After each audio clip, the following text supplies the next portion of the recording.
All right, well, good afternoon, everybody. My name is Darren Beam. I'm currently the program chair, finishing out my tenure, which will be done at Friday at 2. Not that I'm counting down at all. So I hope you're enjoying the first day of the meeting and enjoyed the first part of our opening ceremony. This is a relatively new concept that we've done in the last several years, and it's called the Master Secrets. It's one of my favorite things that we are able to do here because we get to pick, the program chair gets to pick 4 people, and they come up and they just say what their secret sauce to success is. So it's not anything scripted in the sense of this isn't a formal didactic. It's not that everyone has to follow the same formula. It is to show that everyone can achieve their own success in their own way. And that's why I've picked these 4 unique individuals. And this will be in a each one will go, and then at the end we'll have time for questions. Okay, so it'll be about a 10 to 15 minute talk, or just about their secrets, and then about a 10-minute question and answer session. Okay, so the first one is Dr. Jeff Klein, who's currently a professor of emergency medicine and associate chair of research at Wayne State University, Department of Emergency Medicine. Dr. Klein received his bachelor's degree from the Virginia Polytechnic Institute and State University in 1986, followed by his medical degree from Medical College of Virginia in 1990, and emergency medicine residency and research fellowship at Carolinas Medical Center in Charlotte, North Carolina, where he was named chief resident. He was there for 20 years before coming to Indiana University, and then now at Wayne State. A fellow of the American College of Emergency Physicians, he's a member of the Society of Academic Emergency Medicine and the International Society for Thrombosis Hemostasis. As you know, he's the editor-in-chief of Academic Emergency Medicine. Dr. Klein has secured some of the highest NIH funding with both R01, U funding, and currently is the lead PI in the first ever CDC-funded study for emergency medicine. He has numerous mentees, including myself, and too many publications to count. So welcome, Dr. Klein.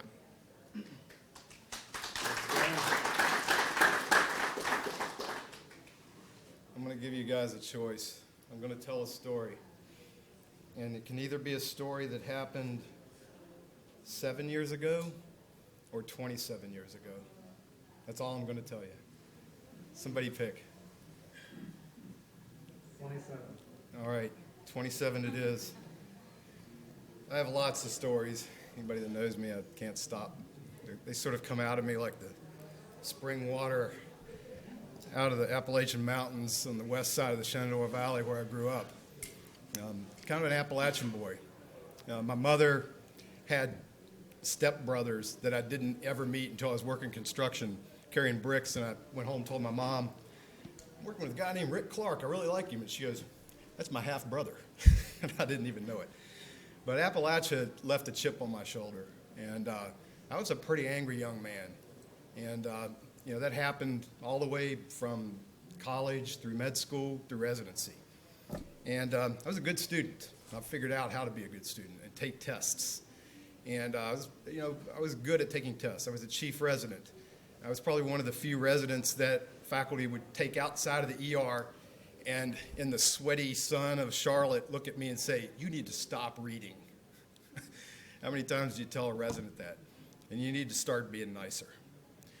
Well, about 27 years ago, I was working a shift, and we were getting killed. It was a trauma. The 90s were lots of trauma. First of all, I didn't have seatbelts. We didn't have airbags. People were still shooting each other like crazy. And so it was a trauma-rama day and major treatment in Charlotte, North Carolina. And I was working a 3 to 11 shift. And somewhere around 5 o'clock, we get a dispatch call that the police are bringing in a lost person. So what's the emergency department for? It's for everything that no one can figure out what to do with a human being. You're drunk? Go to the ER. You're lost? Go to the ER. Well, this kid, his name was Jerry, was wandering around in the woods behind a fast food place. And I can't remember if it was McDonald's or what, but somebody found him. And he was obviously intellectually impaired. He had features of Down syndrome. He was short-statured. He had a button on, and on the button it said Jerry. And on the back of the button it had some contact information. No cell phones in 1996 or 7 when this was. So we called the number and left the voicemail. What had happened is Jerry was with a group of autism spectrum disorder children and Down syndrome people. He was about 20 years old. And he got lost from his group. They lost track of him. And obviously, you know they're going to come back for him eventually, but we had no way of contacting him. So Jerry gets brought in by the police, and he's obviously agitated, and he's obviously, he's rocking, he's not talking to anyone, and they like, we've got to have the supervisor come out, got to have the doc come out. So I go out, and I go meet Jerry. And Jerry looks up at me, and he takes my ID, and he pulls it back to his face, where he had his big, thick glasses and this kind of cross-eyed look. And he looks at it, and he goes, "You doctor?" I said, "Yes." And he let go of the badge and slapped me in the chest. And he said, "You my doctor." I said, "Okay, I'll be your doc." So come on in, Jerry. Put him in a room, and Jerry was fine. So now the whole name of the game is to get this van or shuttle bus or whatever it is to come back, because we're just leaving messages. We're even thinking like maybe calling ahead to the state troopers, trying to get, but we didn't even know what to, Jerry didn't know the license plate number. He didn't know he couldn't describe to us the van he was in. He could say the name of his counselor that was with him, but that's all he could tell us. Put Jerry in a room and said, "Jerry, get you something to eat, get something to drink, but I got to go see patients. Busy night." And I go to walk out of the room, and Jerry goes, ape shit. Jerry just loses his shit. Starts banging his head against the wall. He starts screaming and screaming. I couldn't believe the screams that came out of this gentle soul. I was like, "All right." And he goes, "Leave me." So Jerry followed me around in the emergency department. And I would go into the rooms, and Jerry would be right behind me. And I would say, this is my partner tonight. And Jerry would stick his head around in front of me and say, "Hello, my name is Jerry." And then he would get right behind me. And, some people would say, "Oh, this is really sweet. You have this person following you around." And some people, when I walked out of the room, would say mean things about Jerry. And I'll never forget that people can be both kind and cruel at the same time. Well, near the end of the shift, nobody showed up. It's 11 o'clock. And, nobody's there to pick Jerry up. And I'm like, I got one of two choices. I either leave Jerry or I stay here with him past my shift. So, of course, I stayed. I was talking to Jerry, and I said, "Jerry, I got to go home. I've got a little girl." And he said, I had a picture in a wallet, no cell phones. And he says, "A little girl?" I said, "Little girl. She's only this big." And he says, "Go." So I stayed, and eventually the folks came back, and they got Jerry.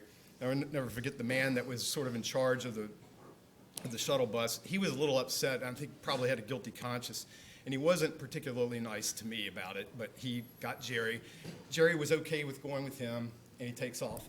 And I go get in my pickup truck, same pickup truck I had for probably 20 years. And I started up, and I started to drive home. And I thought to myself, nobody cares how much you know until they know how much you care. And so that's my story. And that's it.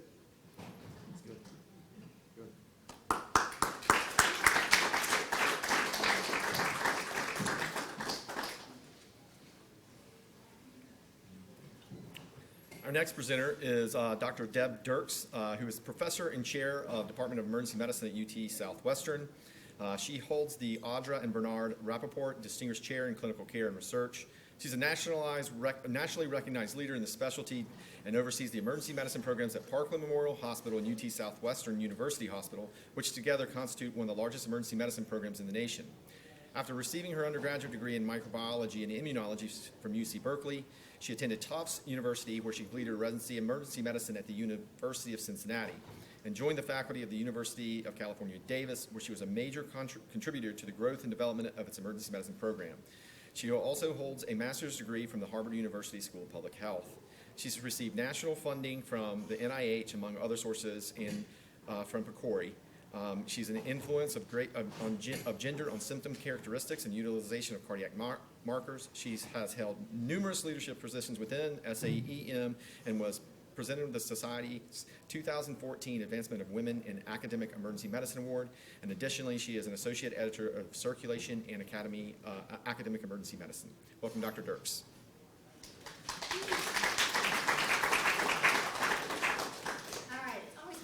Jeff, because he's really a good storyteller. So I'm going to keep mine a little simple too. And I'm going to say, I want you to remember a couple things. Sponsorship and small world, right?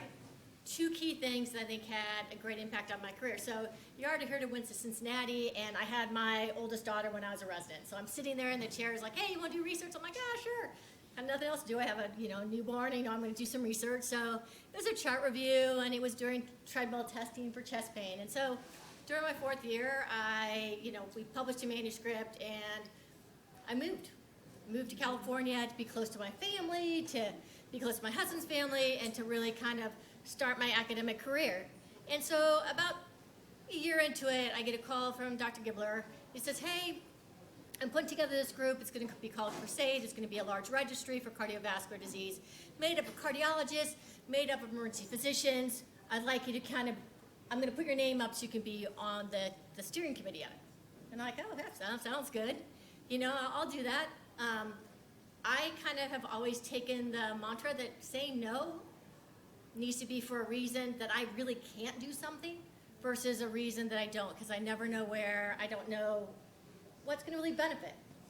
So that was early in my career. Probably I've been out 3 to 5 years, and I joined this Crusade steering committee, and we did a lot of papers, we did a lot of talking. Some of my early manuscripts were from the registry, and I worked with some key people.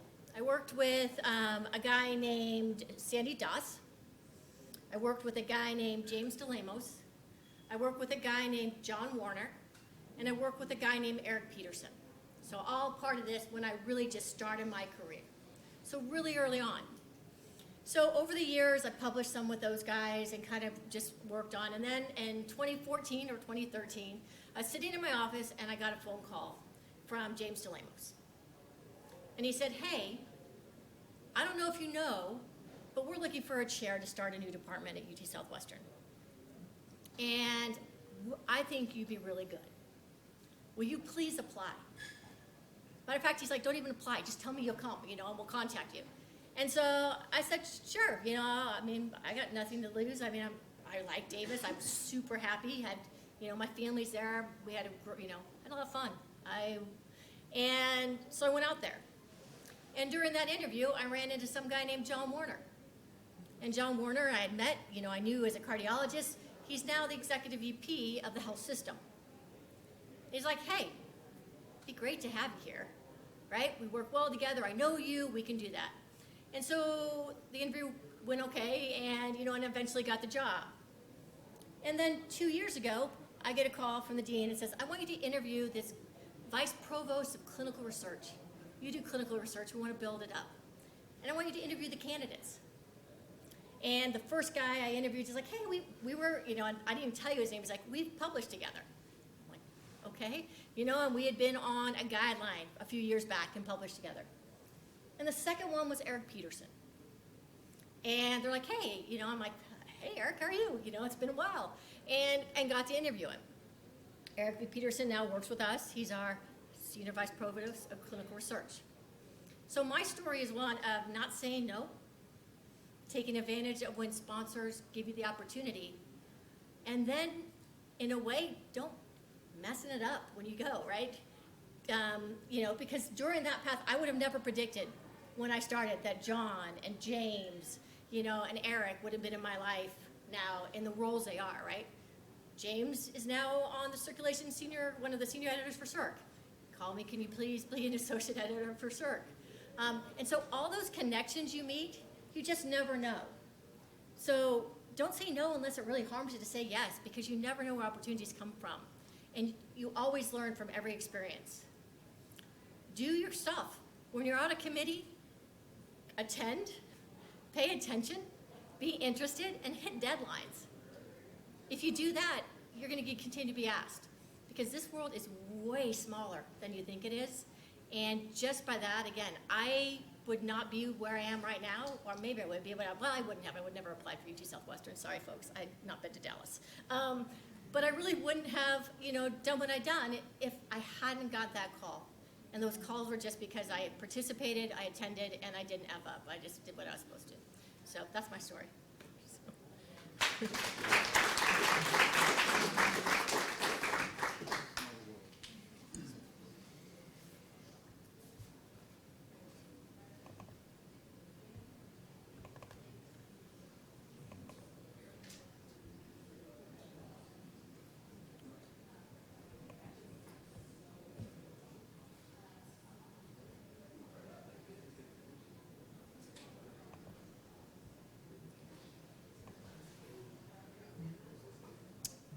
Okay, so our next presenter is Dr.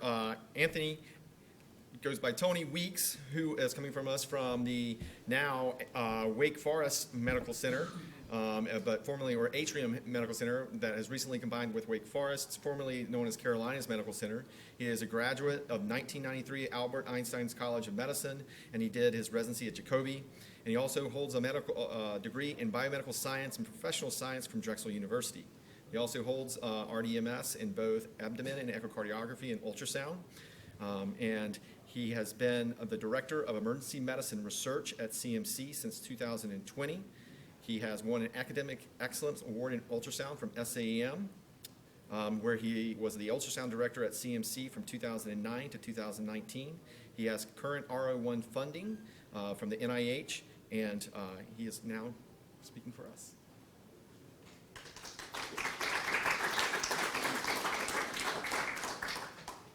Good afternoon. It's an honor to be here. I come with a prop. It's actually not a prop. It's a gift from a friend who was going through a major medical problem. And she, in the midst of having this incredible sickness, she sent me this on Christmas. It's a journal, and that's what I'm going to talk to you about, having a journal and some mindfulness throughout your career. I did not feel qualified when I saw the list of people who I was presenting with, but in a way I am qualified because I think you'll want to hear from me because I don't have my stuff together. Still wrestling with a few things. Life is a bit messy at times, but I can relate to you and you can relate to me. So I have a different personality. I'm one of the introverted types. So what I say will resonate with probably 5 of you. And some of the things that I say will resonate with all of you. So we all went into emergency medicine. I'm not going to pretend that I know everything. I am not Obama. All right? There's no teleprompter or anything like that. So we got accustomed to being in emergency medicine because we were entering because we like irregular pace. We like seeing everything. We like the confusion. But you have to admit, after a while, you end up leaving a shift almost begging for a cigarette, even if you don't smoke. That's happened to all of us. The trouble is that how we're going through this irregular phase in our life that could last for 12 hours, and we know that how you can't sustain that. That's a dangerous rhythm to be in. So you're juggling many things. Can she eat? Questions like, does this EKG look like she can wait in the waiting room? He wants to leave. Can you see him now? Versus he needs to be seen right now because he had a code stroke. You're going through all of those things, and you're expected to teach the ocular ultrasound way down in the other department, and you have the medical student who wants to be inspired and mentored at the same time. So we push all of those things in. But then we're also in academic emergency medicine, so there are other domains besides clinical care that's already been overstuffed. So you want to take care of administration, education. You want to be a researcher. You want to be an administrator also. And you cannot go into that realm with that same frenzied, poor attention to detail that we do in the clinical environment. We should have learned our lessons by now. So what I'm going to talk to you about is simple. I'm just going to ask you to think, irregular is bad for you. It's bad for your health. We tell patients that. You got to slow it down, protect the time, and have some sort of regularity outside of the clinical environment. So protect some time. I'm telling you that because I didn't, and when I do, things work out. So I've failed, I've succeeded. So protect some time to build up a team. Build up a team of the right people. Do not rush and just say whoever says yes. Know when you have to move someone off of the team. Build that person that knows the role. Talk to them about the expectations.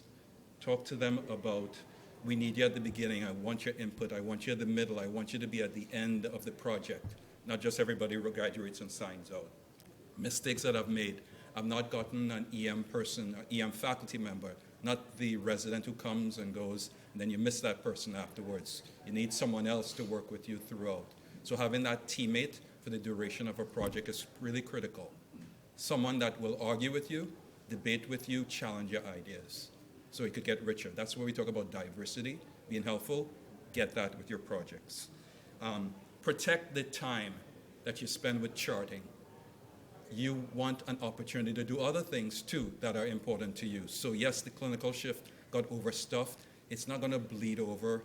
Put yourself into the position where I am only going to spend 45 minutes doing these charts, and put the damn phone down.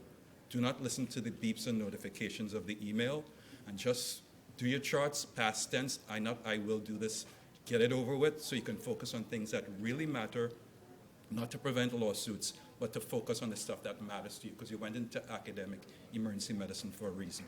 Here are the other things that you want to deal with. Protect that 30 minutes from, protect that 4 hours from, protect that 30 minutes for, protect that 4 hours for certain things. So protect yourself from the email and the phone. Put it away, shut it down. Right now we're here for an opportunity. You shouldn't be tweeting, you should be listening.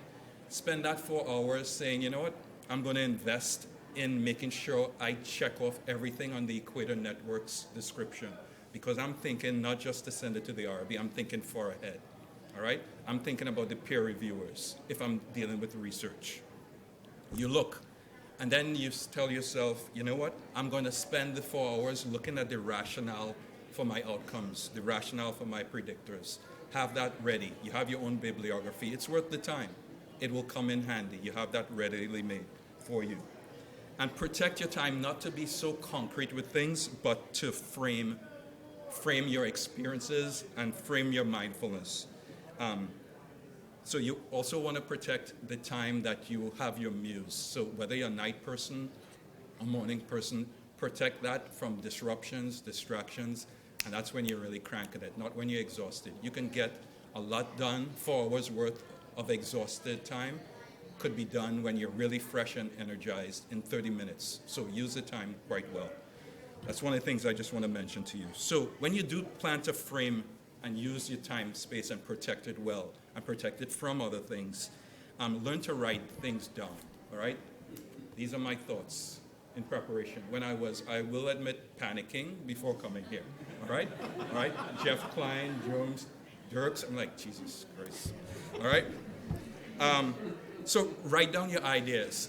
Again, it's not just to be the concrete things, but write down, and this is pretty important, and I'm supposed to be advancing slides, right?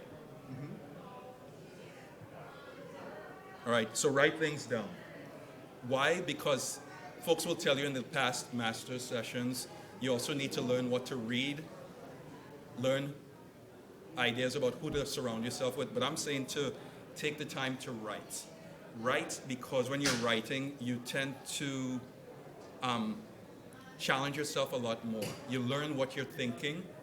You challenge yourself. You learn about the contradictions. After, I can't believe I wrote this crap. This doesn't make sense. You sort of sanitize it along the way. You tend to realize your goals. You tend, when you write things down, you tend to embolden what's inside of you in that safe space. And then make sure you read it afterwards. I've found that on my Gmail, when I use the draft email, I put some of these thoughts down, and I've looked at the evolution of ideas with research. When we were looking at putting an atrial swirl, putting a swirl and seeing the central line, that it's close to the right atrium. When it had pulmonary hypertension, it wasn't swirling. Then we started looking at PE, and you see how things evolve with your thoughts and how it matured. But also take the challenge yourself within that safe space, but then put it out there. An example. This is not an example of hubris. This is an example of, let me put my ASS, gluteus maximus, whatever term is appropriate, on the line, and spend the $200 to get Ann Olson.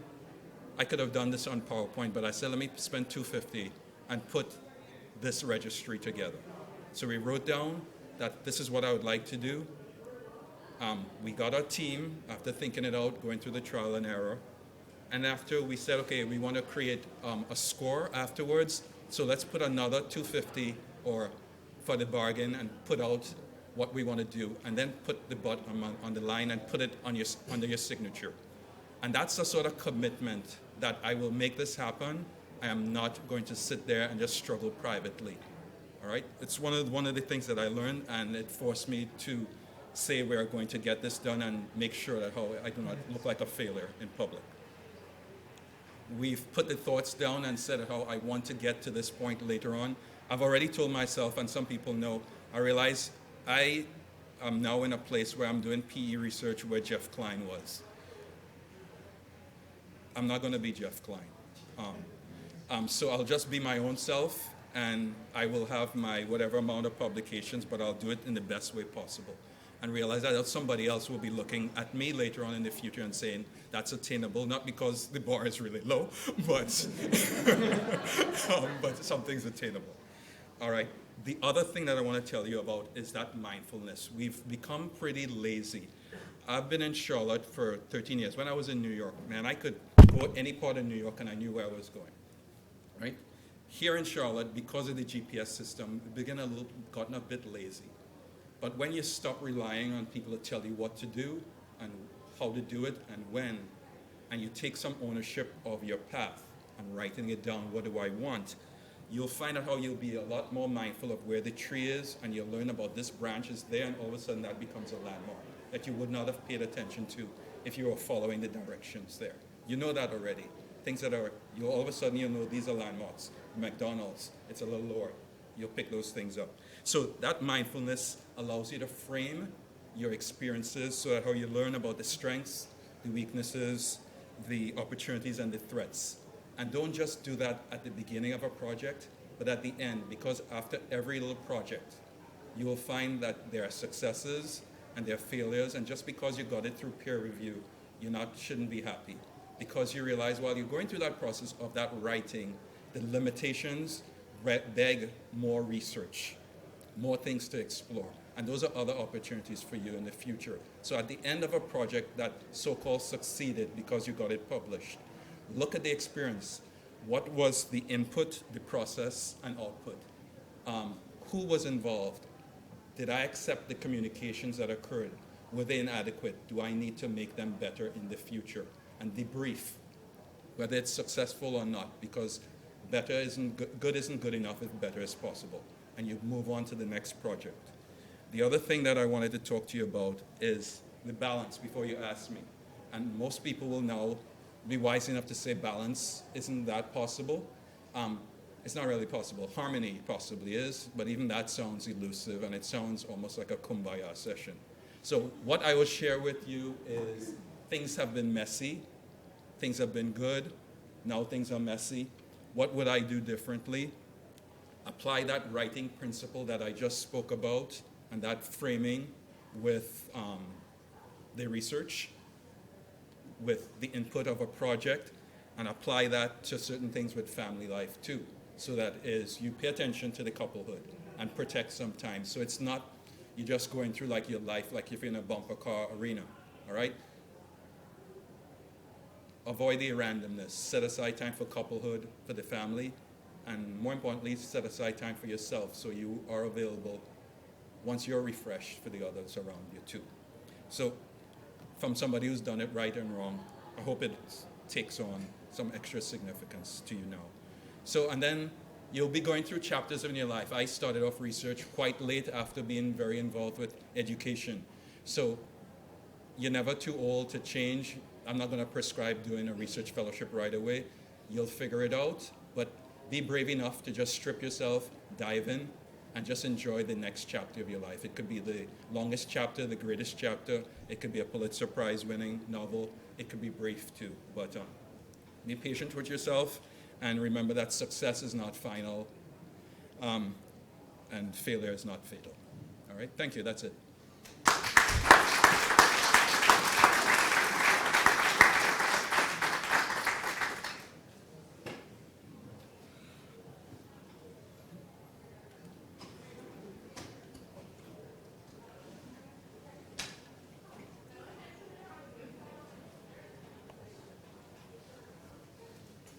So remember, after this, we're going to be able to pass around a microphone and ask questions as we see fit for any of the masters that we're presenting today. And the final presenter before we open up the panel to questions will be Dr. Jamie Jones. One second.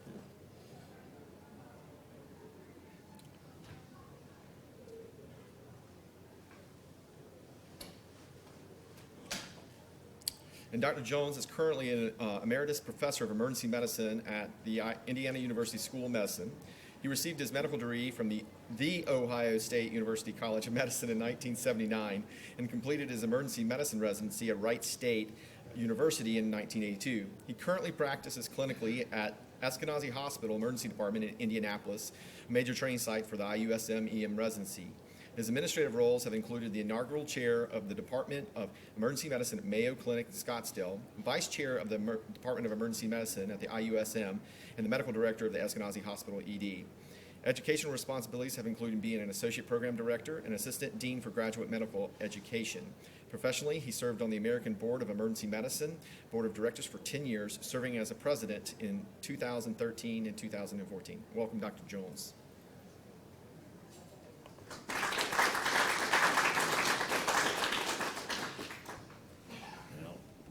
Darren and the program committee, thank you very much for this opportunity. A few familiar faces in the crowd. One old face right there I recognize. Look around. And one lost internist, I think, as well.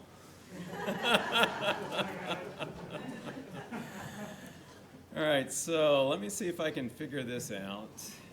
Okay, but no, it's a pleasure to be here. And it's good to see Jeff.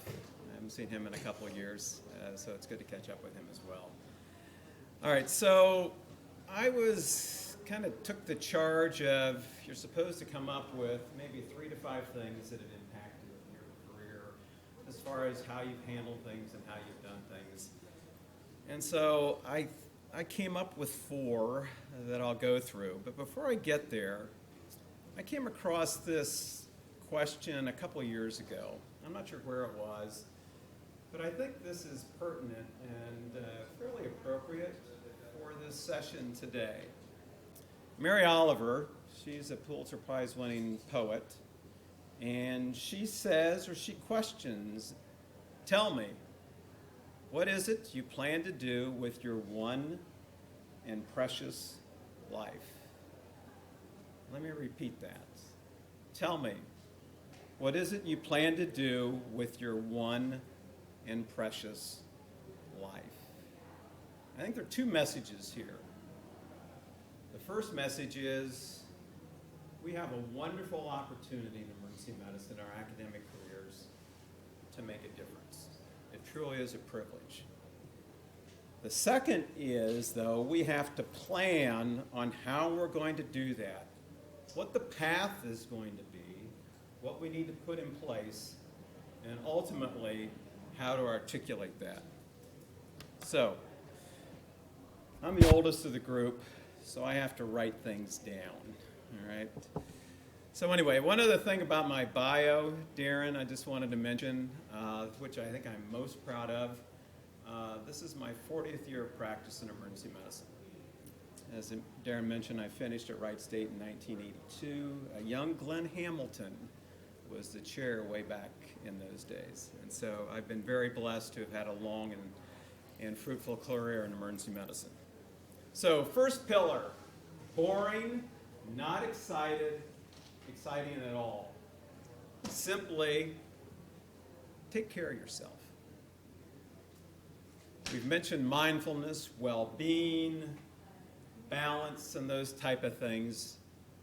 Obviously, those are front and center with us on a daily basis. We could spend an entire session talking about that, but balance and wellness is part of taking care of yourself. Secondly, financially, right? Don't stretch your dollars too far, right? Live within your means. If you drive or if you think your career is going to be most important by how much money you make, unfortunately, you're going to be very disappointed in that career. And likewise, there may be opportunities that come up. You say, wow, this is a great opportunity. This is something I want to do. I can't do it because I can't afford it. So live within your means. And thirdly, just your health. Right? Simply stated, your health is important. Right? Things are going to happen during your career from a health standpoint. Some of them not too good. So the better you take care of yourself, the better you stay active, fit, avoid some of those bad habits. All right? Again, all these things are simply taking care of yourself. Again, not exciting, not jazzy stuff. I think they're underappreciated, though, because of how crazy and how busy our career can be at times. All right, so pillar number 2, be a lifelong learner. Stay curious, and the corollary to that is always share, whenever you get the chance, of what you know with others. We've chosen a career and a profession that's demanding and it's ever changing. For the betterment of our patients, for our colleagues, for our department, for our profession, never stop asking why, never stop asking why not. Being a lifelong learner acknowledges that we don't know it all. It's okay to say, I don't know. Let me repeat that. It's okay to say, I don't know. At the beginning of each shift with a new student or a new resident, I go through some of the expectations. All right, be a good team player. If someone's sick, come get me. But the last thing I say to that person is, it's okay to say, I don't know. I think that's a very powerful message to them, but also reminding yourself that you're always going to be a lifelong learner. And along the same lines, some of us has found this out the hard way. Some of us picked it out or figured it out very easily. A lot of times you go into a room, you sit around the table, you're not the smartest one in the room. You're not the smartest one at the table. My years on the ABEM board, I would look around and see 15 other directors, and I said, what am I doing here at times? Right? But that's okay. Again, it's another opportunity for you to learn. It gives you the opportunity of picking other people's brains, taking what they know, incorporate it into you. And if you have that safe environment, boy, you win, your learners win, your department wins, again, our profession wins, and lastly, our patients win. Along with lifelong learning, I think almost hand in hand is being a teacher. The word doctor comes from, I think it's Latin, for the word docere, which means to teach. So embedded within what we do on a daily basis is teaching as well. And as you know, when we teach, we learn. The third pillar, surround yourself with the right people. Sometimes that can be challenging to do. But our journey over the years cannot be done by ourselves. You're going to need to have other people there to help you along the way. And I can think of 3 groups of people, the right people, that hopefully you can have. First of all, your colleagues, the people you work with day in and day out. I'm sure over the years, all of you have been asked, what are the greatest things about being in emergency medicine? What do you enjoy the most? And my unequivocal answer is the people I get to work with. I work with great people and great physicians. They help inspire me to become a better person and also become a better physician. Along the same lines, at least I think this is true for me. If I were to be able to think back on every shift I've worked over my years, I bet at least once, twice, or maybe even a half a dozen times I've laughed. I think every shift we work, we probably at some point in time are having interactions with our colleagues, and at least we can joke and carry on a little bit. Again, that's a testament to the quality of the people that you get to work with. The second group are your mentors. All right? You can't do this alone, and it's really the cornerstone for your professional development. The literature quite strongly shows those that are mentored are academically more productive. And we have one of the, I think, premier mentors in our specialty sitting here in the front row today.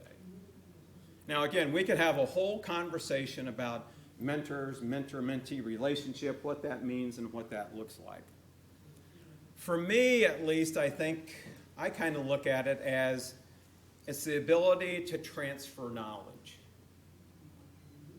Mentors have been where you want to get. They have two things that you don't have. They have experience and they have wisdom. And ideally, that relationship should be one based on trust, honesty, accessibility, expertise, the ability to motivate, inspire, and those kind of things. They're the ones that help you through. They may not answer the question for you, but they help you through, what am I doing? What am I doing wrong? What am I doing well? Where do I need help? I don't understand this. They're the people who can get you through that. And what you want out of those mentors are, I call it tough love, right?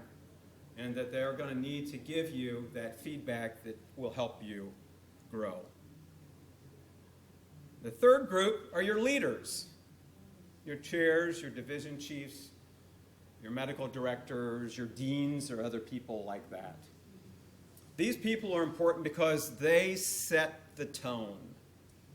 They set the culture, they set the atmosphere, and they also set the expectations.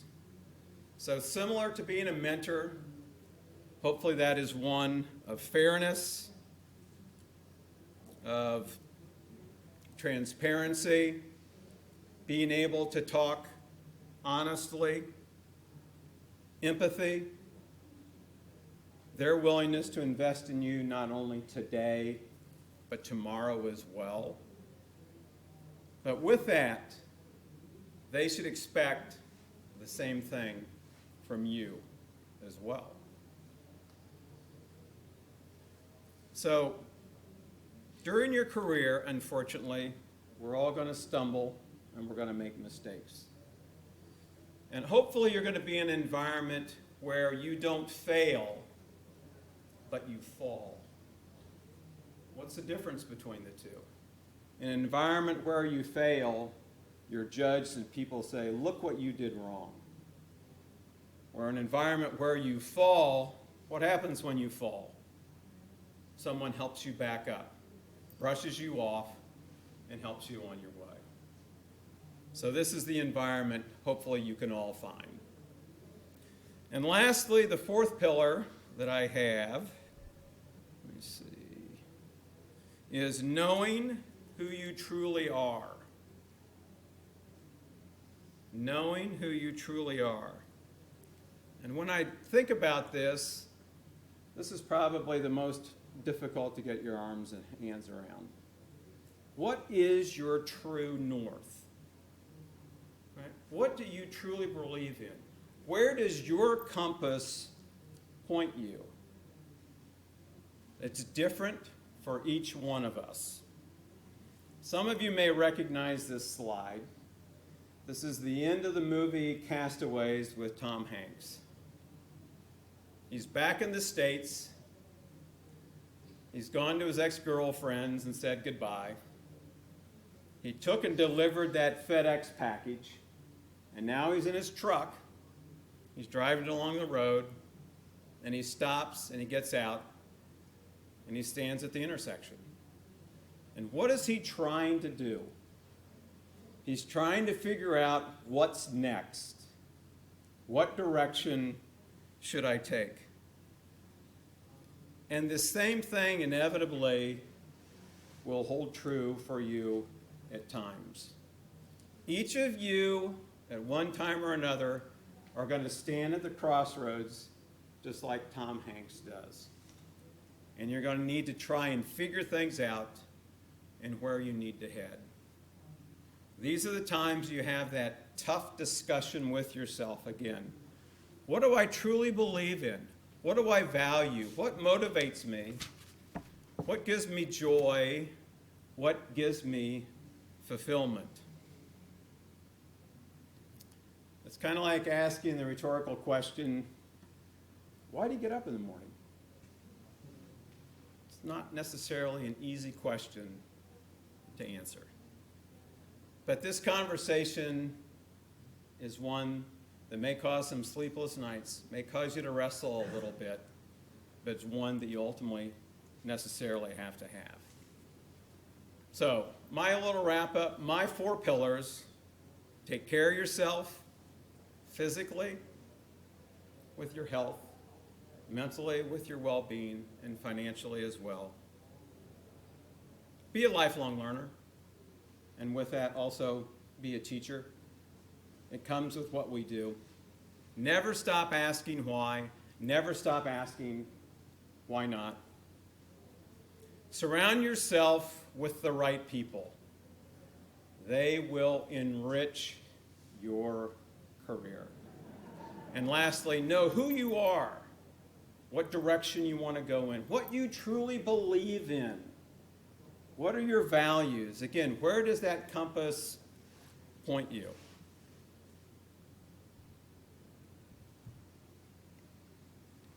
I ran across this definition of success. It's the words of Ralph Waldo Emerson. And so this is what he says. What is success?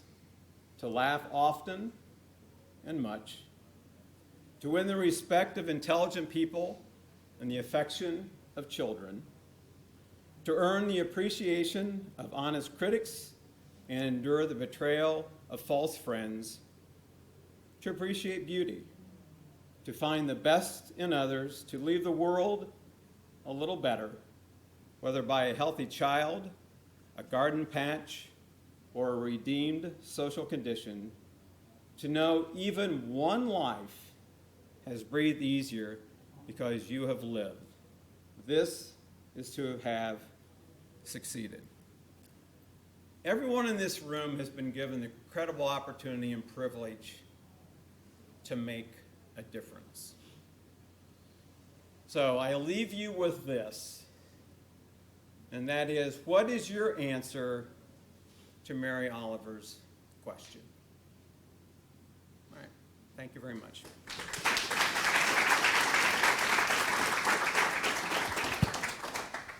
Okay, if I can have the panelists come up here and stand up here. And then now this is the opportunity. We're going to open it up for question and answers, and I'll walk around with a microphone so that we can have this recorded for the meeting, okay? So, Jamie, come on up here. So, does anybody have any questions for the panelists? This is open based on anything that you want to ask them except for social security numbers and their credit cards. All right, well, I'll start it off because, one, I always love this part because I get to read all of these things, and I think each of these have these little sayings in there. And nobody knows how smart you are, but they know how you make them feel. So I think that was a really strong one I liked. But I want to ask, so tell me each of you when a time that you dove into something and that it turned out to be one of the better things that you've ever done?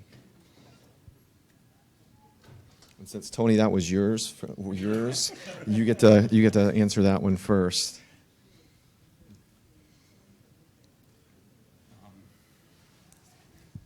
I'll pick the easy answer because somebody in front of me is here, where there was a project that I thought was not really getting much support with the ideas, and there are a couple of people, including a gentleman right here, that had the faith to join on a project that could last forever and likely to fail because we heard it could fail. And he stayed with me, and that's the true definition of a precious friend. And I gained a strong friendship out of it with Jaron right here. So when we met each other, we hugged like brothers. So it wasn't just a research project. So to me, it was a true mission that I ended up leaving with a friendship that I appreciate. Dive in, right? Yeah, tell me a time when you dove into something and it was the best, it was a great thing. This is kind of lame, but it's all I got because I'm kind of lame. But in the 90s, I was interested in shock physiology, and somewhere around 97, decided to just make a pivot and study completely the discipline of blood clots and pulmonary embolism. So if I hadn't done that, I'd probably be a lot different researcher and might have not even been in emergency medicine anymore. That would lead me to the one other thing is never stop working clinically. And to me, that's the kiss of death for a researcher. So stay in it. And the reason I told my story is because that's how I've learned everything are from my patients. And being able to bring that to review panels at the NIH, that I am a damn doctor. I worked a shift last night. I coded somebody last night. And I really did these things, and I don't just talk about them. So that to me is the dive in that should never go away. That's a hard one. So I was trying to think of it, and I think probably the thing that made the biggest difference is I chose to be a nocturnist after my second daughter was born. I've worked only nights pretty much for the last 22 years. And I think that was something I'm glad I dove into is it let me be home to see to see my girls grow up. You know, I was the person that did the soccer practice and stuff. My husband was awesome about getting ready to school, but I got to do that, and I got to be flexible. I like working clinically, and frankly, the nights are more fun. You know, there's no administrators like me around. And so, I think that those are, I think that was one of the best decisions I've ever made. You know, I think as a parent with two kiddos, you always wonder if your choices are going to mess them up forever. I may have done that, but they're both going into medicine. One's here, so I think it worked out in the long run, so I'm glad I decided to do it. I think Butch knows the answer to this question. It was 1999, and Indiana University, which is one of the largest medical schools in the country, did not have a Department of Emergency Medicine. And there was a wonderful guy by the name of Raleigh McGrath who was pegged to be the first new chair of this birth of this academic department. I'd known Raleigh for a number of years. We actually lived across the street from each other. And he said, well, you know what? I'm going to take this on and I'm going to try to do it. Will you help me? And I thought about it and I said, yes, this is something that I want to do. This is something that we need to do for emergency medicine within the School of Medicine. So on July 1st, 2000, we flipped the switch. We're in our old county emergency department, Wishart. It used to be peds would see peds, surgery would see surgery, medicine would see medicine, and all those things. And we flipped the switch, and we became a Department of Emergency Medicine. That was nearly 22 years ago.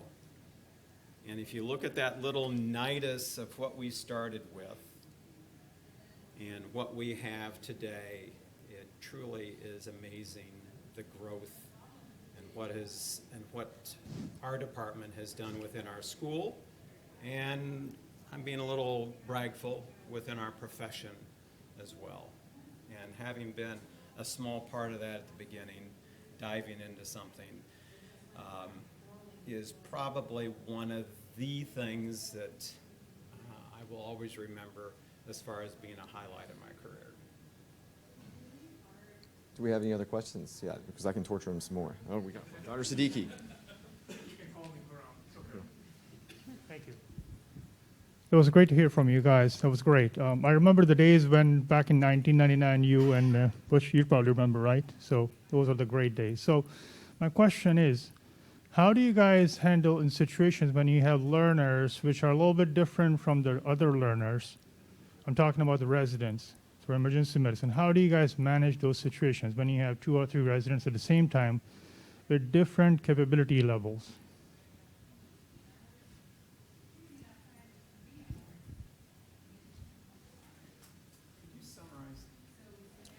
How do you manage, if I understood you correctly, how in emergency medicine, with your extended careers, are you guys able to constantly manage your research, your medical students, and your residents, and your leadership?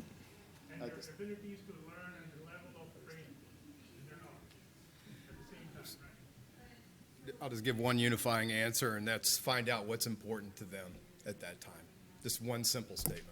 It's going to be different for a fourth-year med student than it is a fourth-year resident.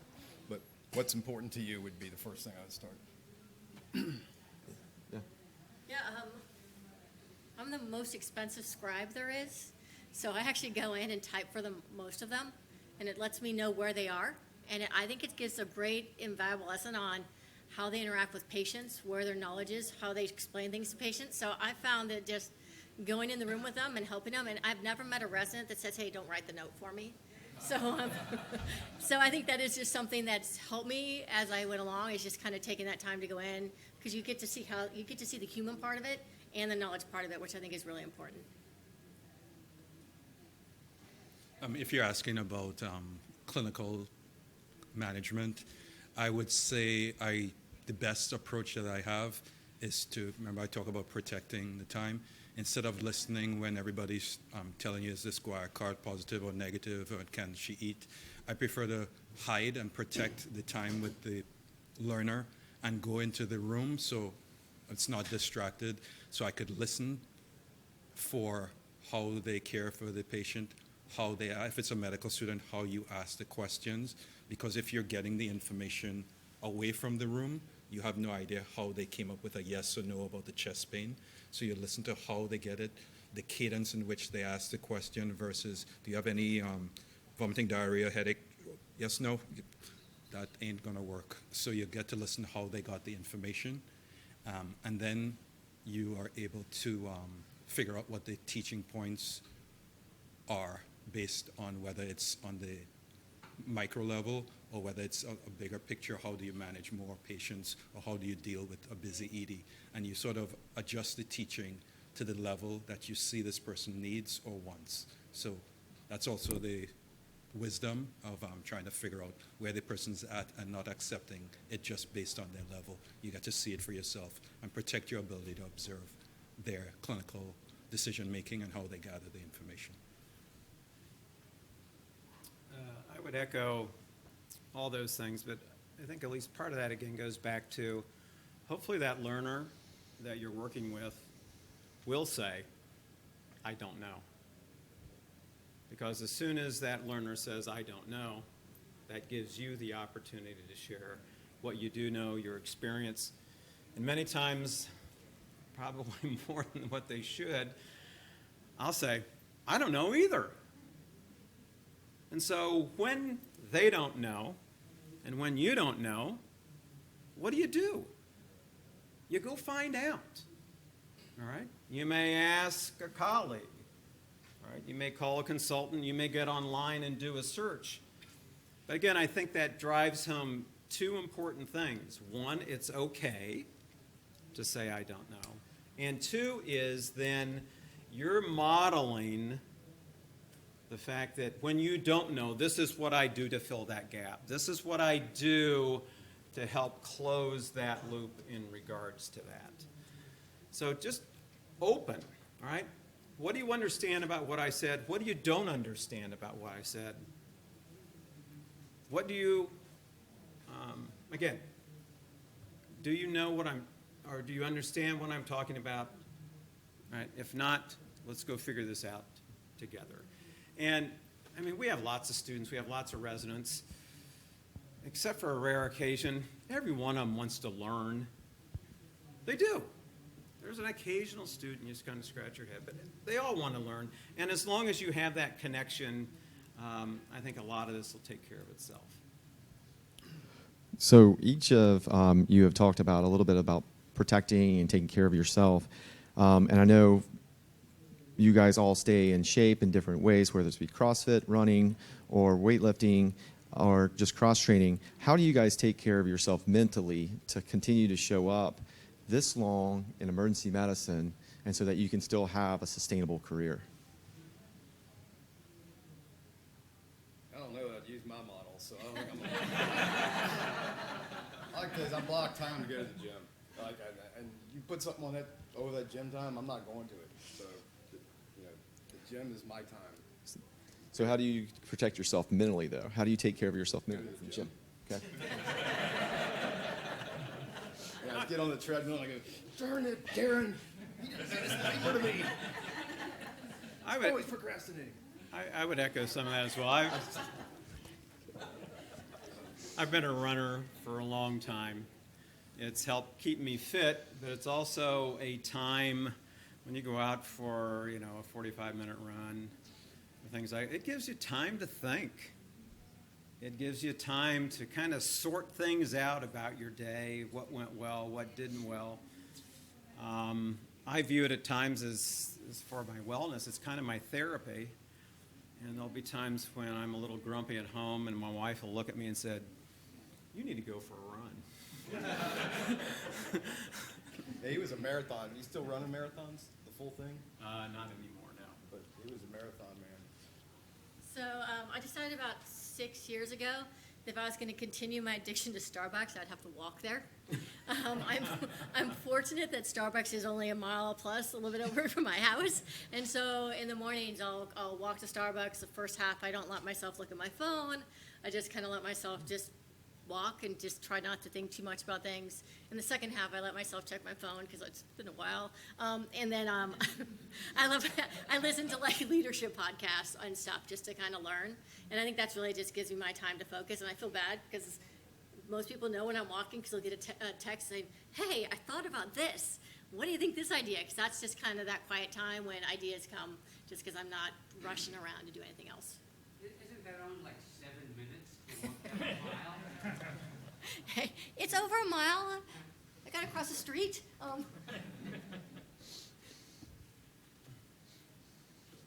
Yeah. My big deal is during exercise, doing lots of burpees, falling down and picking yourself up. It ends up being not just figurative, but it helps you with your how you approach a lot of things. So far, we could do, Dave Pearson and I, we did 100 burpees and a few other things, and we have not died yet. And it's just part of it. But I'll give you a more authentic response is not just having friends that you could vent with and talk about the ups and downs, but probably taboo, but get a therapist or someone who's a life coach to give you a sort of mindfulness of you do enable, you have to do this a little better as a parent, you have to do, so that's probably the most authentic thing I could tell you is get a therapist, that it's not a sign of weakness, that you're able to come back and like, I'm not crazy, I'm not an asshole, and you're able to approach things a little better because you're aware that you are evolving along the way too. You're a work in progress. I think we all are a work in progress. Jeff will say that definitely about me. So we said that be mindful and life is messy and do yourself. So out of all of these things, what do you think that your one thing that was yourself that you brought to your career that made you you?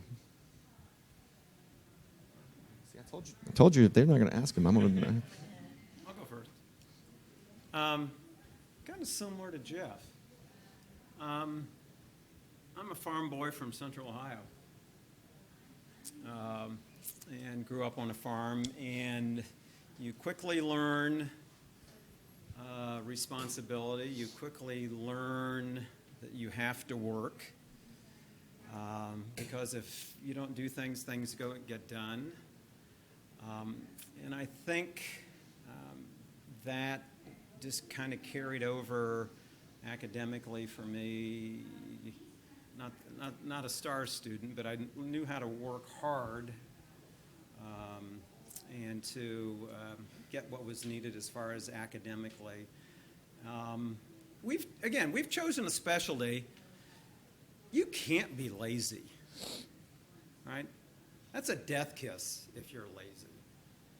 So we all have to have work ethics, right? And it's not only in the department, but it's in the lab, and it's behind the desk, the chair, and things like that. And we all, I think, probably different life experiences and things have impacted what our work ethic looks like. And at least for me, maybe I shouldn't, but I kind of connect the dots. Growing up on the farm, you had to grow up early, right? There were things you had to do. You had to take responsibility. You go. All right.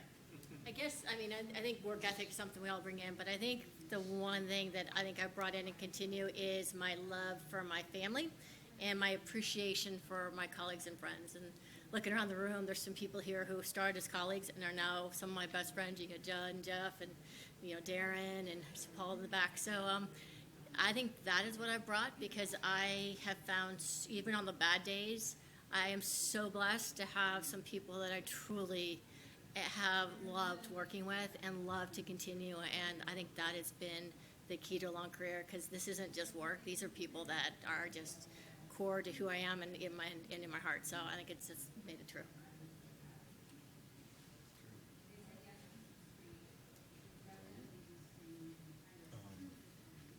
As you could tell, I'm not just from the South. So I came from Trinidad. I grew up in a town called Couva that's surrounded by sugarcane. Blazing hot sun, I'd be doing work in the yard. Had parents that were well educated and had opportunities, and they gave us a strong work ethic. I came here to the United States when I was 17 and a half. After finishing school a little too early, I became illegal. And so just having that immigrant mentality and going from a place where it was expected that you'll do well in an environment to starting to realize I may be a problem was a eye-opening experience for me. And then eventually I lost the cynicism and brought the more positive aspects to my work ethic and maybe some empathy. And I've had some rough experiences, but I've also had some great support. So all of those things have helped mold me and affected how I approach patients or approach teaching and also parenting too. So that's it.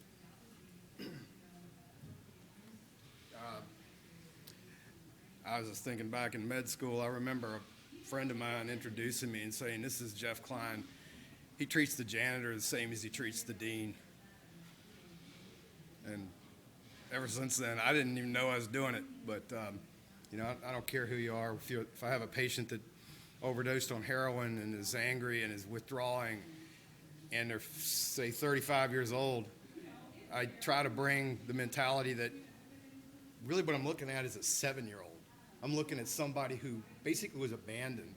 They, imagine, all of you have children. You take such good care of your children.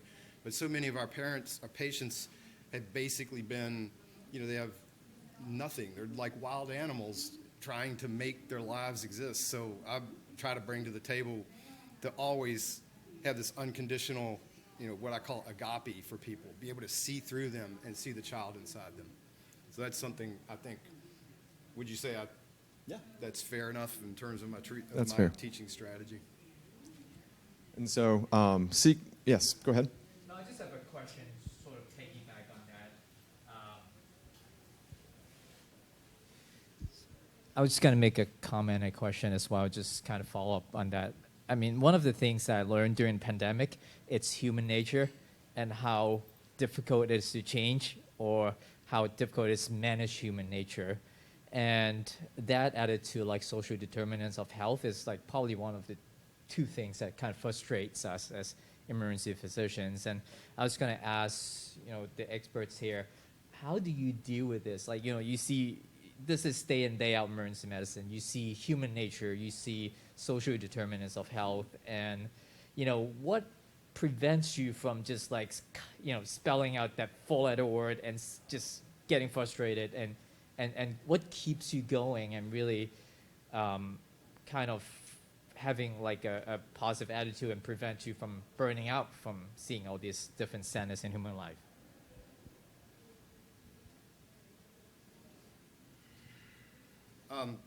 Let me just tell another quick story. It's only a quick one, okay? I promise. Lady comes in, gets put in the hallway in Detroit Receiving Hospital. If anybody's ever been through the hallway in Detroit Receiving Hospital, fights break out. I mean, patients get in fights with each other. It is not a nice place. And this lady was having stroke-like symptoms. She was about an 80-year-old African-American woman. And you're not supposed to bring family members back. But she asked me, could I bring my daughter back? So I went in the waiting room, walked out in front of all the people who are waiting, and they've been there for 18 hours, and got the daughter and brought her back and put her next to her mom. And I went and got my chair and gave it to the woman. And at some point I walked away, and I just heard him say, "That's a really kind doctor." I heard them say that to each other. So that's what prevents me from burning out, is just getting a chair for somebody, getting a drink of water. Were you talking about the frustrations with the COVID and situation? Is that what you're referring to? It's mostly just like seeing people coming in with, things that but for example, diabetic not taking care of themselves, or, having like a solution to the problems. And I think, deep down, that's a source of burnout for a lot of people. It's just like being unable to change the situation for a lot of people, or the patients that you see, and getting frustrated from it. Yeah, well, that's a very hard question to answer. Well, let's just take the COVID example. Some people are getting fed up and they're frustrated, vaccinated, not. Let's just pick something easy. I would say, and I'll have to quote Emily McNeil, where it's pretty convenient for you. You want to make it black or white, where you can tell whether this person's an abuser of the children or not. And it'll be nice to put people into the black or white category, but realize people are a lot more complex, so you just have to realize you cannot simplify it, because some of the most intelligent people that you've ever met now have opinions about the COVID vaccine that are quite different, and that cannot erase all of the respect that you had from them before because of that. So I think we also have to realize that the certitude with which we have certain opinions should be challenged too, because that's not our experience, to be able to come to these strong opinions. Some people have had more complex evolution of what they're going through. They have challenges with finances. I have family members who will let their toe go bad. People with schizophrenia in my family, people with drug abuse. And I see it in my family, and I shake my head. There are people who are abusive. So I see all of that, and I also realize that they have some really good traits, or they're really funny at some times. They could be devilish. So you realize just the complexity, and somehow you try to realize, you know what? I also have to not be lazy to just say these are black and white situations. They're all good, all bad, and just embrace that too, as frustrating as hell. You just have to realize it can't be as simple. They're all bad, they're all good, they're complicated, and we don't understand it. But screw it, let me just take care of them. They're valuable to somebody else too. That's all. We're always going to have patients that frustrate us. We're always going to have patients that bring out biases in us. We're always going to have patients that you walk in the room and within 10 seconds you want to turn around and walk out. You do.